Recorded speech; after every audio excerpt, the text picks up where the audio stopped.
মানুষের মৃত্যুর পর তাদের আত্মা কোথায় চলে যায় এবং তার সাথে কি কি করা হয় চলুন আজকে জেনে নেই। একদিন রাসূল সাল্লাল্লাহু আলাইহি সাল্লামের একজন সাহাবী মারা গেলেন। তখন নবীজি ওনার জানাজা পড়ালেন।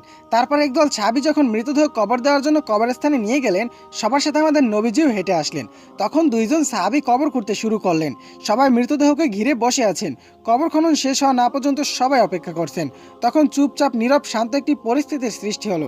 নবীজি তখন নীরবতা ভেঙে গভীর মনোযোগ দিয়ে কবর খনন দেখছিলেন। একটু পর তিনি সবার দিকে তাকিয়ে বললেন, তোমরা কি জানো মানুষের মৃত্যুর পর তাদের আত্মার কি হয়?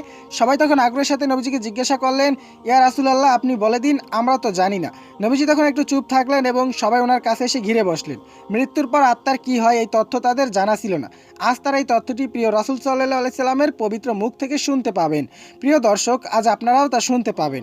নবীজি মৃত আত্মার বিষয় কি বলেছিলেন, মৃত্যুর পর কি হয় মৃত আত্মার, শোনার জন্য সবাই অধীর আগ্রহে নবীজির চারপাশে ঘিরে বসলেন। তিনি একবার কবরের দিকে তাকিয়ে মাথাটা তুলে আকাশের দিকে তাকালেন। তারপর তিনি গল্পের মতো করে বলতে শুরু করলেন। তিনি বললেন, শোনো, যখন একজন মানুষ একেবারে মৃতসজ্জায়, তখন সে মানুষ ফেরেশতাকে দেখে ভয় পেয়ে যায়। কিন্তু যে বিশ্বাসী ও ভালো মানুষ, তাকে মৃত্যুর ফেরেশতা হাসি মুখে সালাম দেয়, তাকে অভয় দেয় এবং মাথার পাশে এসে তার মাথায় হাত বুলিয়ে দেয় এবং ধীরে ও যত্ন করে তার পাশে বসে। তারপর মৃতপ্রায় মানুষটির দিকে তাকিয়ে বলে, হে পবিত্র আত্মা, তুমি তোমার পালনকর্তার ক্ষমা ও ভালোবাসা গ্রহণ করো এবং এই দেহটি থেকে বের হয়ে আসো। মুমিনের আত্মা যখন বের হয়ে আসে, সে তখন কোনো রকম ব্যথা ও বেদনা অনুভব করে না। রাসূলুল্লাহ সাল্লাল্লাহু আলাইহি সাল্লাম তখন একটু ভালো করে উদাহরণ দিয়ে বললেন, উদাহরণ হিসেবে মনে করো একটি পানির পাত্র কণায় কণায় পূর্ণ হয়ে যাওয়ার পর উপর থেকে এক ফোঁটা পানি যেমন নিঃশব্দে নিচে নেমে আসে, ঠিক তেমনি নীরবে কষ্ট ছাড়াই আত্মাটি তার দেহ থেকে খুব শান্তিপূর্ণভাবে বের হয়ে আসে। সে সময় দুজন ফেরেশতা বেহেশতে থেকে বেহেশতি সুগন্ধি মাখানো একটি নরম সুতির সাদা চাদর নিয়ে আসেন এবং সে আত্মাকে সাদা চাদরে আবৃত করে আকাশের দিকে নিয়ে যান। তারা যখন আকাশে পৌঁছান, তখন অন্য ফেরেশতারা সে আত্মাটিকে দেখার জন্য এগিয়ে আসেন। কাছে এসে সবাই বলেন, সুবহানাল্লাহ, কত সুন্দর আত্মা এবং কি সুন্দর ঘ্রাণ। তারপর সবাই জানতে চায় এই আত্মাটি কার। উত্তরে আত্মা বহনকারী ফেরেশতা বলেন, উনি হলেন অমুক সন্তান অমুক। বাকি ফেরেশতারা তখন আত্মাটিকে সালাম দেয়। তারপর তারা জিজ্ঞাসা করেন যে উনি কি করেছেন, ওনার আত্মা এত সুঘ্রাণ কেন? আত্মা বহনকারী ফেরেশতাগণ তখন বলে ওঠেন, আমরা শুনেছি মানুষজন বলাবলি করছেন উনি একজন ভালো মানুষ ছিলেন, আল্লাহ তাআলার একজন ভালো বান্দা ছিলেন, তিনি অনেক দয়ালু, মানুষের অনেক উপকার করেছেন। সে এতটুকু বলার পর নবীজি একটু থামলেন। তারপর ভালোভাবে সবার দিকে একটু দৃষ্টি দিয়ে ওনার কণ্ঠটি একটু বাড়িয়ে বললেন, ওই কারণে বলছি তোমাদের, সাবধান, তোমরা কিন্তু কখনোই মানুষের সাথে খারাপ ব্যবহার করবে না। কিন্তু কখনো মানুষের সাথে খারাপ ব্যবহার করলে তোমরা সাথে সাথে তওবা করে নেবে এবং ওই উক্ত ব্যক্তির কাছে ক্ষমাও চেয়ে নেবে। প্রিয় দর্শক, ফেরেশতারা এই কথা শোনা মাত্র আত্মা বহনকারী ফেরেশতারাও আকাশে গিয়ে এক ফেরেশতা অন্য ফেরেশতাদের কানে কানে এই কথাগুলো বলে বেরাবে। এই কথাটি বলে নবীজি আবার একটু চুপ করলেন এবং কবরের দিকে একটু দৃষ্টি দিলেন। তারপর আবার তিনি বলতে শুরু করলেন, এই সময় মানুষ যখন মৃতদেহটিকে কবর দেওয়ার জন্য গোসল দিয়ে প্রস্তুত করবে, তখন আল্লাহ তাআলা আত্মা বহনকারী ফেরেশতাদেরকে বলবে, যাও, এখন তোমরা আবার এই আত্মাটিকে তার শরীরে দিয়ে আসো।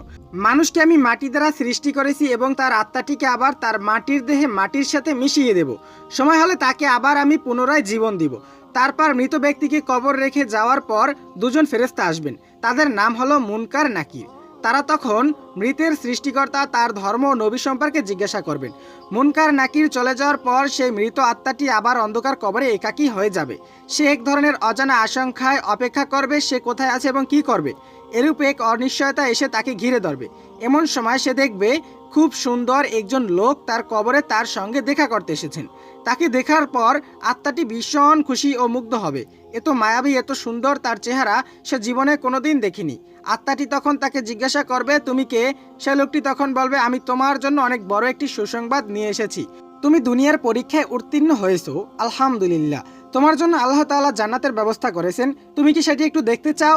একটু দেখতে চাও তুমি সেই জান্নাত যা আসমান জমিন থেকে বৃহৎ?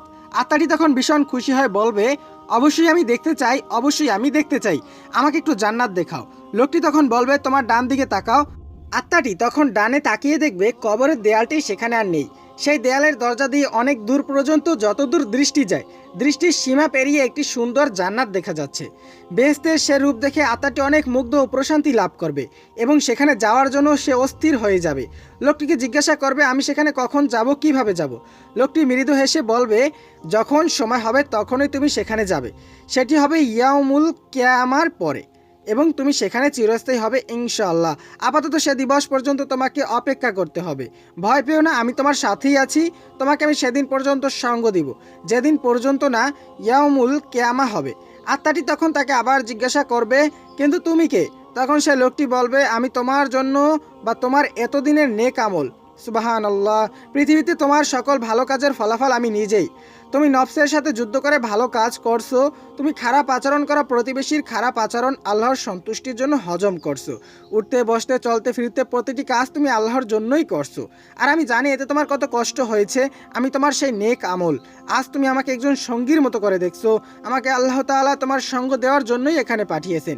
এ কথাটি বলে লোকটি আত্মাটির উপর খুব যত্নে হাত বুলিয়ে দিবেন এবং বলবেন, হে পবিত্র আত্মা, এখন তুমি শান্তিতে ঘুমাও ও নিশ্চিন্তে বিশ্রাম নাও। এ কথা বলার পর আত্মাটি এক নজরে বেহেশতের দিকে তাকিয়ে থাকবে এবং এক সময় ওই তাকানো অবস্থায় গভীর প্রশান্তিতে ঘুমিয়ে পড়বে। রাসূল সাল্লাল্লাহু আলাইহি সাল্লাম এতটুকু বলে আবার থামলেন। সাহাবীরা তো তখন গায়ের কাপড় চোখের পানিতে ভেজালেন এবং বললেন, হে আমাদের রব, আপনি আমাদের সকলকে পবিত্র আত্মা হিসেবে কবুল ও মঞ্জুর করে নিন। আমিন।